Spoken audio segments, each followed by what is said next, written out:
Kembali lagi di Cerita Cinta Channel. Jangan lupa like, comment, and subscribe ya. Terima kasih. Waktu terus berputar, siang berganti malam. Namun hujan belum juga reda dan masih menyisakan rintik-rintik gerimis yang membuat siapapun jadi enggan keluar rumah. Keadaan ini semakin membuat Kevin merasa terpuruk karena kehilangan Annette. Setiap 1 jam sekali, ia selalu menelpon anak buahnya untuk menanyakan bagaimana perkembangan pencarian Annette.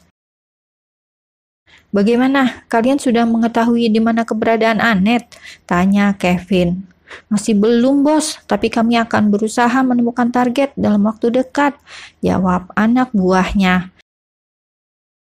Kevin menghembuskan nafas tanda kecewa dan melempar ponselnya ke tempat tidur. Berdiam diri di rumah sambil menunggu hasil pencarian dari anak buahnya tidak membuat keadaan menjadi baik. Akhirnya Kevin memutuskan untuk pergi keluar mencari udara segar. Ia memutuskan berkeliling di sekitar jalanan kota dan berharap dapat menemukan Annette. "Atau jangan-jangan ia sudah pergi dari kota ini," gumam Kevin.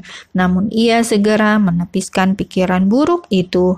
Di saat Kevin dan beberapa orang suruhannya tengah memburu keberadaan Annette, justru ia kini sedang bersembunyi di sebuah losmen yang jauh dari keramaian untuk mengelabui Kevin. Sementara waktu Annette memutuskan untuk sembunyi sambil menyusun rencana untuk pergi meninggalkan kota ini.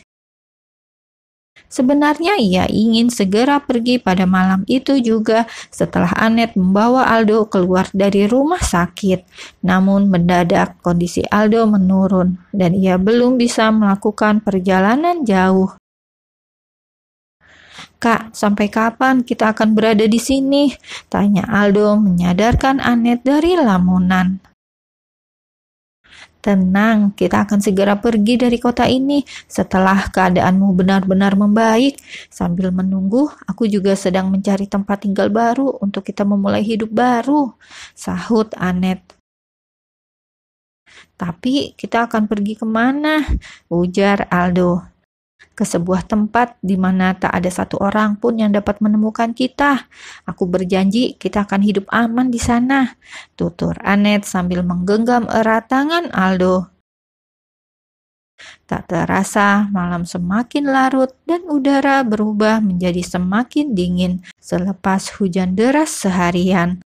Aldo sudah tidur pulas di balik selimutnya, sedangkan Annette masih terjaga duduk di meja sudut ruangan sambil memandang adik laki-laki kesayangannya.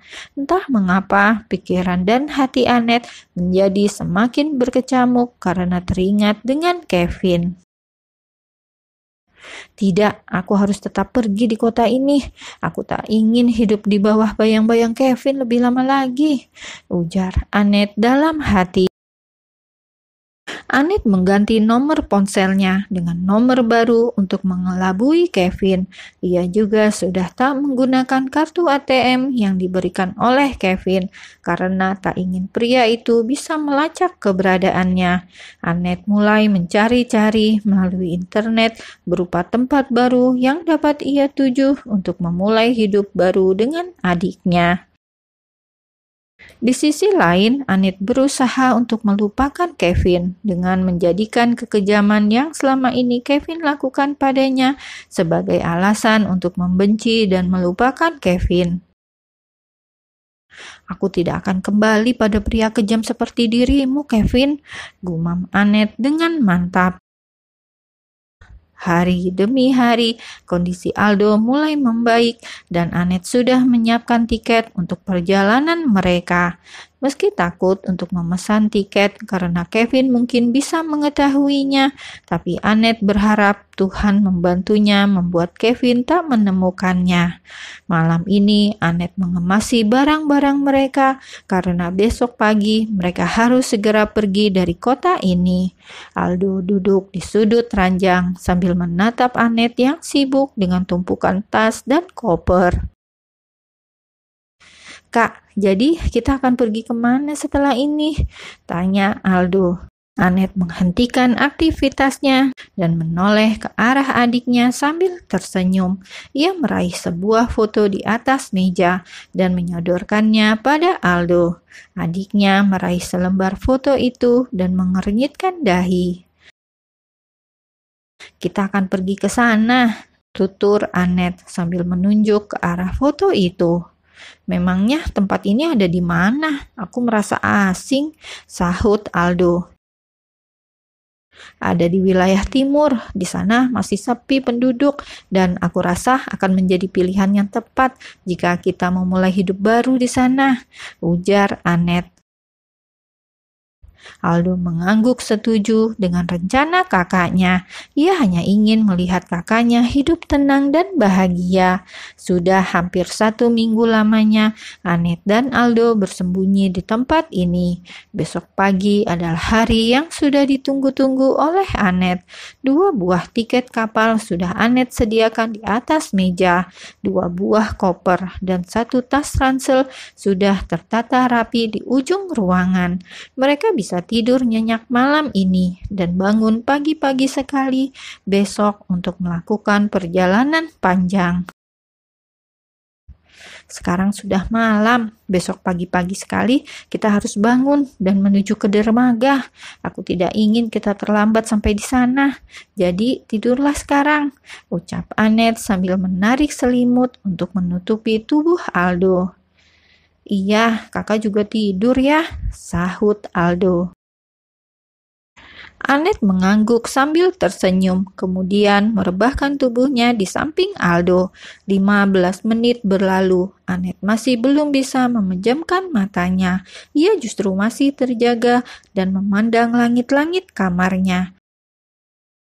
Sesekali ia memandang jam yang menggantung pada dinding kamar, berharap jika pagi segera tiba. "Aku berharap pagi segera tiba, sebab aku tak sabar ingin segera pergi dari kota ini," ucap Anet dalam hati, kemudian memejamkan matanya. Suasana mendadak hening. Tak ada lagi suara hiruk-pikuk keramaian. Yang ada hanyalah suara rintik hujan gerimis yang kembali mengguyur disertai suara jangkrik yang bersahutan di malam hari. Baik Aldo maupun Anet sudah terlelap dalam tidurnya masing-masing. Sementara mereka berdua tertidur lelap sambil menanti esok hari, di luar sana orang-orang suruhan Kevin masih berusaha melacak keberadaan keduanya. Hanya saja semesta seolah sedang berpihak pada Anet. Tak ada satupun dari mereka yang bisa mengendus keberadaan Anet.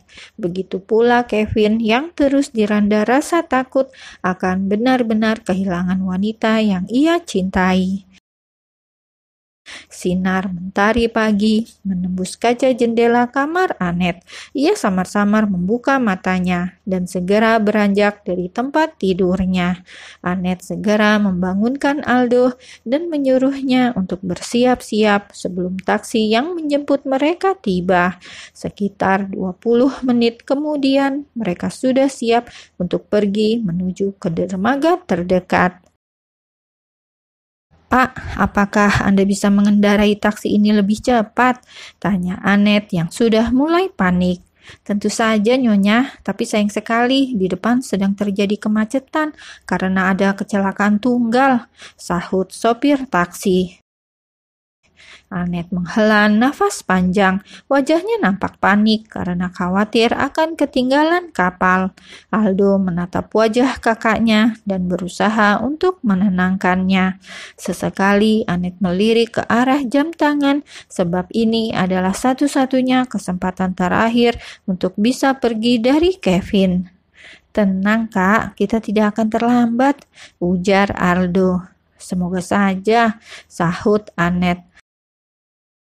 Setengah jam kemudian mereka tiba di dermaga dan Anet langsung menurunkan barang-barangnya dari taksi.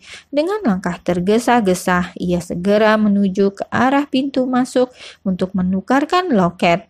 Anet dapat bernafas lega karena ia datang 15 menit sebelum kapal itu berangkat. Tak menunggu lama, para ABK mengangkat jangkar kapal dan perlahan kapal tersebut menjauh dari dermaga. "Apakah kakak sudah merasa tenang sekarang?" tanya Aldo yang duduk di samping Anet sambil menikmati sepotong sandwich. "Haha, apakah terlihat sangat panik tadi?" ucap Anet. Aldo tertawa mendengar ucapan kakaknya. Ia merasa bahagia karena akhirnya bisa melihat Anet tertawa lepas. Sepanjang perjalanan, Anet disuguhkan hamparan laut lepas yang memanjakan matanya. Anet tengah melamun menikmati apa yang ada di depan matanya saat ini.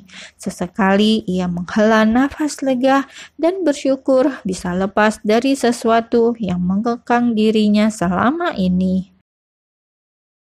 "Aku dan Aldo akan memulai hidup baru yang lebih baik sekarang di sebuah pulau yang penduduknya bahkan tak lebih dari 4.000 jiwa. Tidak akan ada yang bisa mengusik kami, apalagi mengekang dan berbuat seenaknya pada kami," ujar Anet dalam hati sambil tersenyum. Perjalanan ini menjadi perjalanan yang panjang bagi Anet. Butuh waktu hampir 12 jam melalui jalur laut untuk menuju ke tempat itu karena letaknya yang cukup pelosok. Anet pergi dengan menggunakan modal uang tabungannya serta uang yang diberikan Lucy beberapa waktu lalu sebelum ia pergi dari rumah sakit kala itu. Mereka berdua tiba di pulau itu tepat pada sore hari, kala sinar surya perlahan mulai tenggelam. Anet memandang hamparan laut yang berwarna kuning keemasan. Betapa damai hatinya saat ini, hingga akhirnya Aldo menyadarkan lamunannya. "Kak, ayo, di mana tempat tinggal kita?" tanya Aldo sambil menenteng sebuah tas ransel dan koper. Iya, untuk sementara waktu kita akan menyewa rumah kecil-kecilan di sekitar sini, sembari kakak akan mencari pekerjaan," sahut Anet.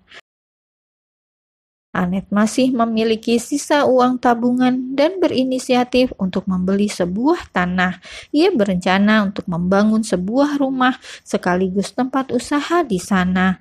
Karena jika ia harus terus mengontrak, maka itu akan membuat biaya hidupnya semakin membengkak. "Jadi, kakak ingin membuat tempat usaha di sini?" tanya Aldo. "Ya, kau lihat di sekitar sini terdapat banyak tempat wisata, namun masih sedikit orang yang membuka kedai makanan. Aku rasa itu akan menjadi peluang bisnis yang bagus untuk kita," sahut Anet dengan penuh semangat. "Aha, aku rasa itu ide bagus, Kak. Aku pasti akan siap membantu nantinya," sahut Aldo.